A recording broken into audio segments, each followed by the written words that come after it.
భాను అయితే పాదుకి తను ప్రెగ్నెంట్ అనే విషయం చెప్పడానికి చాలా ఇదవుతూ ఉంటుంది. ఇక కంగ్రాట్స్ చెప్పడానికి ముగ్గు వేస్తూ ఉంటుంది.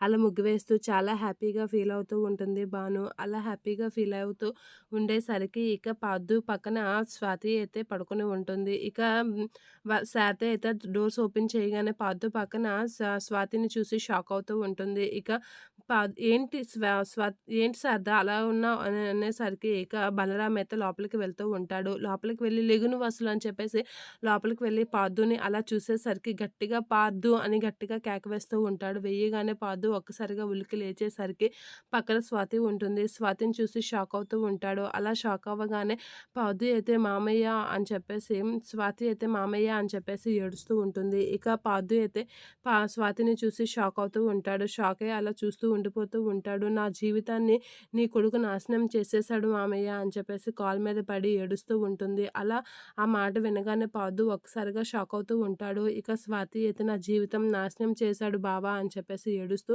మొసలి కన్నీరు పెడుతూ ఉంటుంది. ఇక బలరాం అందరూ అయితే పార్థుపై చాలా కోపంగా ఉంటాడు. ఇక పార్థుకైతే ఒక బొమ్మ తెచ్చి చూపించాలని అనుకుంటూ ఉంటుంది భాను. ఇక ఆ విషయం తెలియగానే ఒక్కసారిగా అది ఎత్తేస్తూ ఉంటుంది. అది చూడగానే శారద వీళ్ళందరూ అయితే షాక్ అవుతూ ఉంటారు.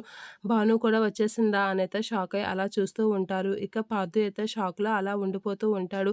ఏంటి నేనేం చేయలేదే అని చెప్పేసి పార్థు అయితే షాక్‌లో అలా ఉండేసరికి శారద అయితే భాను వైపు అలా చూస్తూ ఉంటుంది. ఇక భాను అయితే షాక్‌లో అలా ఉండిపోతుంది. స్వాతి చెప్పిన మాటలకి ఏడుస్తూ ఉంటుంది. ఏంటి మా ఆయన ఇలాంటి పని చేశాడా?